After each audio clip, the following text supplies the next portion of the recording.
Subscribe कीजिए ध्येय IAS channel को और बेल आइकन को दबाइए लेटेस्ट वीडियो सबसे पहले देखने के लिए।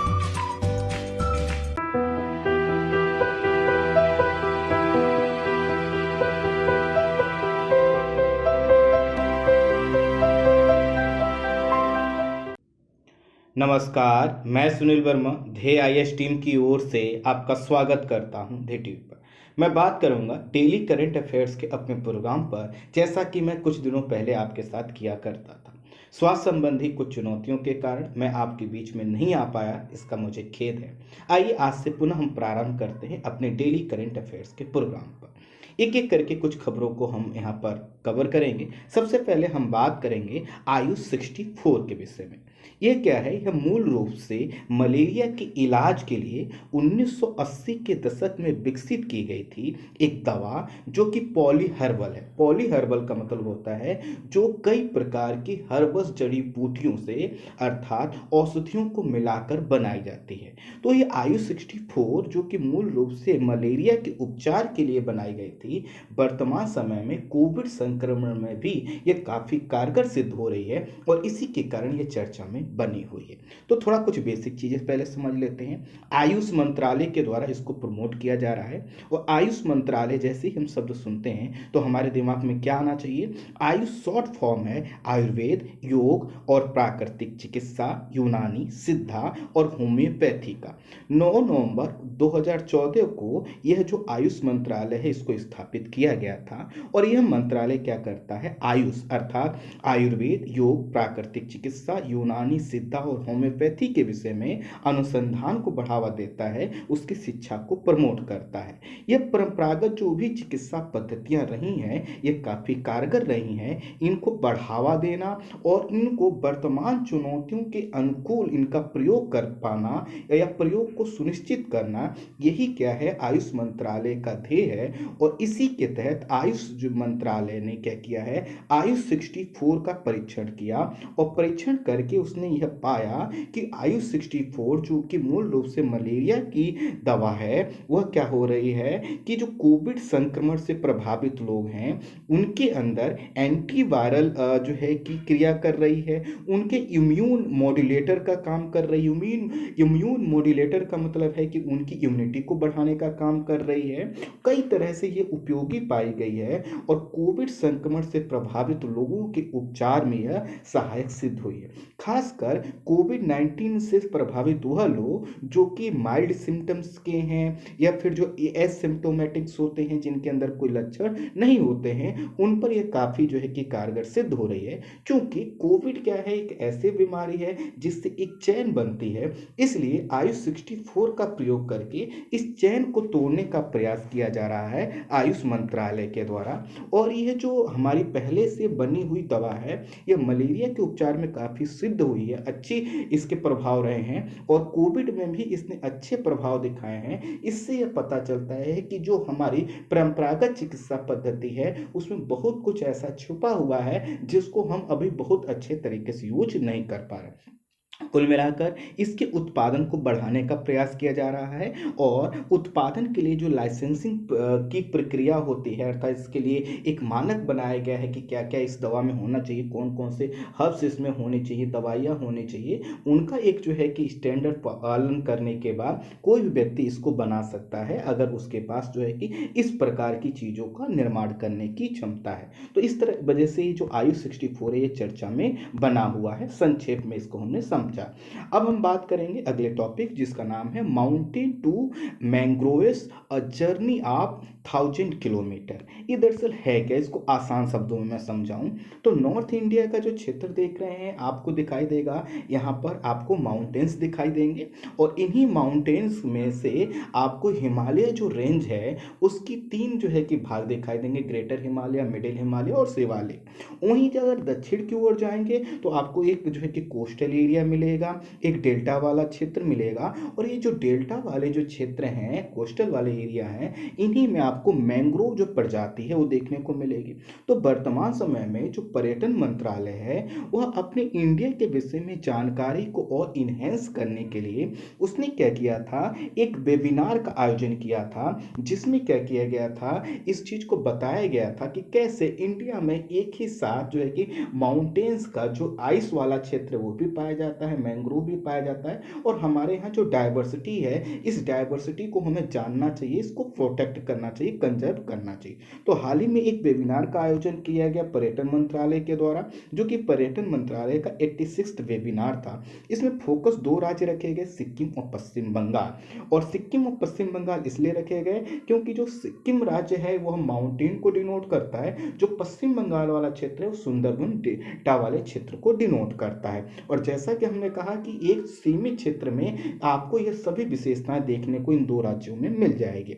जो वेबिनार का प्रदर्शन किया गया, इसमें बताया गया कि सिक्किम का जो हिमालयी रेंज है, जो दार्जिलिंग का विश्व धरोहर स्थल क्षेत्र में आने वाला दार्जिलिंग हिमालयन रेलवे है, सुंदरबन नेशनल पार्क है, सुंदरबन डेल्टा है, इन पर फोकस किया गया, इन पर बातचीत की गई। सुंदरबन आप जाना जाता है रॉयल बंगाल टाइगर के लिए, उसका यह प्राकृतिक आवास है। सिक्किम जो है, सिक्किम जाना जाता है अपने प्राकृतिक संसाधनों के लिए, अपनी भूदृश्य संपन्नता के लिए, और आपको पता है यहीं पर विश्व का तीसरा सबसे ऊंचा पर्वत कंचनजंगा भी शामिल है। विदेशियों को सिक्किम जाने के लिए आपने सुना होगा उनको जो है कि क्या होता है, एक परमिट लेना होता है, जिसको बोला जाता है प्रतिबंधित क्षेत्र परमिट। जैसे अगर आप पूर्वोत्तर राज्यों में जाते हैं तो पूर्वोत्तर राज्यों में जाने के लिए आपको इनर लाइन परमिट लेना होता है। इनर लाइन परमिट का मतलब है कि आप किस उद्देश्य से जा रहे हैं, कितने दिनों के लिए जा रहे हैं, इस प्रकार की जानकारी आपको देनी पड़ती है। हम और आपको सबको देनी पड़ती हैं, क्योंकि हम लोग उधर के नहीं हैं, मतलब कि हमारा जो कल्चर है वह थोड़ा सा अलग है। तो इसी तरह से जो सिक्किम जाते हैं जो विदेशी लोग, उनको लेना पड़ता है RAP। तो ये आपसे पूछा जा सकता है कि प्रतिबंधित क्षेत्र परमिट जो है कि सिक्किम में लिया जाता है या नहीं, तो ये आपको लेना पड़ता है अगर कोई विदेशी व्यक्ति वहां पर जाता है। अब थोड़ा सा सिक्किम के विषय में बात कर लेते हैं। इसका जो आकार है अंगूठे के आकार का है। इसके पश्चिम में नेपाल है, उत्तर और पूर्व में देखेंगे तो चाइना दिखाई देगा, और मतलब वो तिब्बत वाला एरिया जिसको चाइना ने ऑक्यूपाई कर रखा है। दक्षिण पूर्व में देखेंगे तो आपको भूटान दिखाई दे। यहाँ की जो आधिकारिक भाषाएं काफी महत्वपूर्ण है, अंग्रेजी है, हिंदी है, लिम्बू है, कोखा खस है, और लेप्चा है, भूटिया है। और यहाँ पर जो प्रमुख धर्म आपको देखने को मिलेगा हिंदू और बज्रयान जो बौद्ध धर्म शाखा से संबंधित वो देखने को मिलेगा। 1975 में 6 अप्रैल 1975 को इसको भारत का भाग बनाया गया। उसके बाद जन्म संग्रह करवाया गया, जिसमें 97.5% लोगों ने कहा कि हमें इंडिया के साथ रहना है, और इस तरह से ये भारत का 22वां राज्य बना। और ये कब बना? 36वां संविधान संशोधन के द्वारा। और इसको जो है कि उस समय के जो राष्ट्रपति थे फखरुद्दीन अली जी, उन्होंने 15 मई 1975 पर इस पर साइन किए थे। कंचनजंगा जिसकी मीटर में अगर देखे जो है कि ऊंचाई तो 8586 मीटर है, और ये विश्व की तीसरी ऊंची सबसे ऊंची जो है कि पर्वत श्रृंखला है। राज्य का अधिकांश जो भाग है कृषि और खेती के उपयुक्त नहीं है, इसलिए ढलानों पर कृषि की जाती है।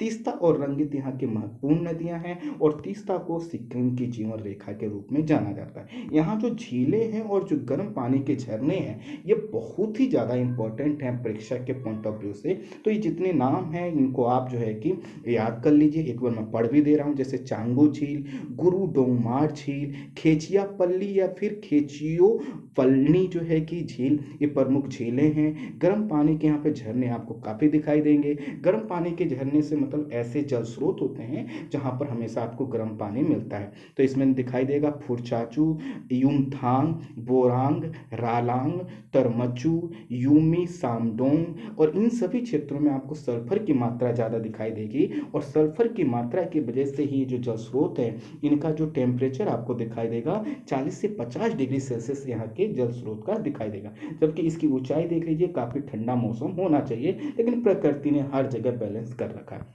अब हम बात करते हैं अगले टॉपिक पर। मध्य एशिया में जल संघर्ष चल रहा है और इस जल संघर्ष की वजह से क्या हो रहा है कि यहाँ पर हिंसक घटनाएं देखने को मिल रही हैं। जैसा कि आप पढ़ते आए थे कि पहले, अब बाद में क्या होगा कि जल के लेकर संघर्ष होगा। इस समय भी देख रहे हैं आप, ऑक्सीजन से लेकर किन किन चीज़ों के लिए हम लोग संघर्ष कर रहे हैं, ये तो आपको पता है। तो मध्य एशिया के विषय में हमें थोड़ा बात करना है। मध्य एशिया जब हम शब्द यूज करते हैं तो हमारा कहने का मतलब होता है कि पश्चिम में जो है कि कैस्पियन सागर से लेकर पूर्व में चाइना और मंगोलिया वाला जो क्षेत्र है, और दक्षिण में ईरान अफगानिस्तान से लेकर उत्तर में रूस तक का क्षेत्र। यह जो मध्य एशिया वाला क्षेत्र है, यह सोवियत संघ के विघटन के बाद यहाँ पे कुछ जो है कि देश बने हैं, सॉवरेन स्टेट बने हैं, जिनका नाम है Kazakhstan, Kyrgyzstan, Tajikistan, Turkmenistan, Uzbekistan. और ये जो क्षेत्र है ये क्या करता है, यूरोप और पश्चिम एशिया को जोड़ने का काम करता है। दक्षिण एशिया पूर्व एशिया के बीच आवाजाही एवं माल के ट्रांसपोर्टेशन का एक मार्ग प्रदान करता है, कनेक्टिविटी प्रदान करता है। इस समय क्या हुआ है, किर्गिस्तान और ताजिकिस्तान की सीमा पर तनाव है। तो किर्गिस्तान और ताजिकिस्तान को जो सीमा है इसको आप देख लीजिए। यहाँ पर आप देख सकते हैं किर्गिस्तान है और एक ताजिकिस्तान है। आप देखिए इसको, थोड़ा सा मैं जूम कर रहा हूँ, इसको देखिए। तो यहाँ पर ये जो उत्तर वाला बाउंड्री है, यहीं पर क्या है, तनाव हुआ है। और तनाव ये है कि इन दोनों पर का जो बाउंड्री वाला क्षेत्र है, इसमें कई ऐसे वाटर बॉडी हैं, जल के स्रोत हैं, जिन पर दोनों ही देश अपना अपना नियंत्रण रखने का प्रयास करते हैं। और इसी में क्या होता है कि जब कोई थोड़ा सा मिसअंडरस्टैंडिंग होती है तो तनाव बढ़ जाता है, कि जैसा कि इस समय बढ़ा है। इस समय जो है कि 40 से अधिक लोगों की मृत्यु हो गई है, और ये कहाँ पर हुई है, किर्गिस्तान ताजिकिस्तान की सीमा पर। 1991 में यूएसएसआर के विघटन और इन राज्यों के निर्माण के साथ ये विवाद प्रारंभ हो गया था। और अगर इन दोनों किर्गिस्तान और ताजिकिस्तान की देखें तो लगभग 1000 किलोमीटर से अधिक की बाउंड्री है, और एक तिहाई जो क्षेत्र है विवादित है। और इसी में से एक क्षेत्र ऐसा है जो जल स्रोतों के कारण है, और उस पर हर देश के लोग चाहते हैं, मतलब इन दोनों देशों के लोग चाहते हैं कि उनका नियंत्रण रहे। तो ये तो था अभी जो घटनाक्रम हुआ है। वैसे मध्य एशिया जाना जाता है स्टेपिस घास के मैदान के लिए भी। स्टेपिस घास के जो मैदान है आपको पता है, जैसे आपने कि प्रेरी सुना होगा, तो प्रेरी आपको अमेरिका में दिखाई देगा, ऐसे ही मध्य एशिया वाले क्षेत्र में स्टेपिस घास के मैदान पाए जाते हैं। और ये दुनिया के सबसे अच्छे मुलायम घास के मैदानों में से एक है। यहाँ पे जो मिट्टी पाई जाती है, चरनोजम पाई जाती है, और यहाँ पे मिट्टी में जो उत्पादकता है, फर्टिलिटी होती है, वो दुनिया में सर्वाधिक होती है। और ये जो स्टेपिस घास के मैदान, इनको काट कर इस समय गेहूँ की कृषि की जा रही है, क्योंकि यहाँ पे प्रोडक्टिविटी ज़्यादा है। और ये जो मध्य एशिया वाला क्षेत्र है, यहाँ पर आपको तियानसान पर्वत दिखाई देगा, कराकुम रेगिस्तान दिखाई देगा, अरब सागर जैसे झील क्षेत्र दिखाई देंगे। ये पूरा जो क्षेत्र है खनाबदोश जनजातियां, अर्थात ऐसी जनजातियां जो एक स्थान से दूसरे स्थान को माइग्रेट करती रहती हैं, उनके लिए जाना जाता रहा है। और इन्हीं जनजातियों के नाम पर इस क्षेत्र का नामकरण भी किया गया है। जैसे जितने भी देशों का नाम बताएं वो कहीं ना कहीं इनके जनजातियों को डिनोट करता है। अब हम बात करेंगे पोर्ट डार्विन के विषय में। अब पोर्ट डार्विन की जो लोकेशन है वो आप देख लीजिए, आपके लिए काफ़ी महत्वपूर्ण है। देखिए पोर्ट डार्विन को अगर आप देख रहे हैं तो यहाँ पर पोर्ट डार्विन के नॉर्थ में आपसे मैं रिक्वेस्ट करूँगा कि थोड़ा सा एटलस खोल लीजिए। चूँकि मेरी तबीयत बहुत ज़्यादा अच्छी नहीं है, इसलिए मैं थोड़ा सा कम एक्सप्लेन करने का प्रयास कर रहा हूँ। आने वाले समय में फिर से पुराने तरह से हम लोग एक्सप्लेन करेंगे, ठीक है। तो ये देखिए डार्विन के नॉर्थ में आप देखिए तो आपको अराफुरा सी दिखाई देगा। इसके थोड़ा सा अगर आप देखिए पश्चिम देखिए तिमोर सी दिखाई देगा, और तिमोर सी और अराफुरा सी के एकदम सेंटर पॉइंट पे आपको डार्विन पोर्ट दिखाई देगा। और यह जो डार्विन पोर्ट है तो ऑस्ट्रेलिया का, लेकिन यह लीज पर लिया गया है चाइना के द्वारा। जी हाँ, आपने बिल्कुल सही सुना, चाइना ने हर जगह अपने जो है कि पोर्ट बना रखे हैं, लीज पर ले रखा है। जैसा कि आप देखते हैं श्रीलंका में आपने सुन रखा होगा, ठीक इसी तरह यहाँ पर अब यहाँ पर क्या है कि यह जो पोर्ट डार्विन है इस समय काफ़ी चर्चा में बना हुआ है। इसकी लोकेशन में बताऊँ उससे पहले थोड़ा सा और आप इस मैप को देखिए, और आपके पास जो एटलस है उसको देख लीजिए। पोर्ट डार्विन से उत्तर में देखेंगे तो आपको इंडोनेशिया दिखाई देगा, पपुआ न्यू गिनी दिखाई देगा, और उसके बाद जब आएंगे तो आपको केप यॉर्क दिखाई देगा, यहीं पे ग्रेट बैरियर रीफ दिखाई देगा। अब थोड़ा सा टेक्स्ट के माध्यम से मैं आपको बताता हूँ। ऑस्ट्रेलिया के उत्तरी भाग में स्थित है। वर्ष 2015 में चाइना की एक कंपनी ने इसको 99 साल के लिए लीज पे ले लिया था, और इसके समीप में ही अमेरिका और ऑस्ट्रेलिया का संयुक्त जो है कि मिलिट्री बेस, जिसका नाम है रॉबर्टसन बैरक्स स्थित है। और इसके कारण उस समय भी अमेरिका की जो सेना थी उसने इसका विरोध किया था, ऑस्ट्रेलिया से कहा था कि आपने ये क्या कर दिया। लेकिन आपको याद है कि क्वाड क्वाड तो 2007 में ही बन गया था, लेकिन फिर ऑस्ट्रेलिया उससे बाहर हो गया था। तो 2017 में जो क्वाड 2.0 जब दोबारा अस्तित्व में आया, और जो है कि खासकर डोनाल्ड ट्रंप जब सत्ता में आए, और उसके बाद से जो है कि ऑस्ट्रेलिया और अमेरिका की जब निकटता बढ़ी, तब से ये चिंता का बना रहता है सबक कि कैसे कि चाइना ने जो लीज पर ले रखा है डार्विन पोर्ट को, उसको वापस लिया जाए। इसमें चूंकि चाइना और ऑस्ट्रेलिया के संबंध काफ़ी तनावपूर्ण हैं, और इन्हीं तनावों में अब जो है कि ऑस्ट्रेलिया ने कहा है कि वो पोर्ट डार्विन को क्या करेगा, वापस लेगा।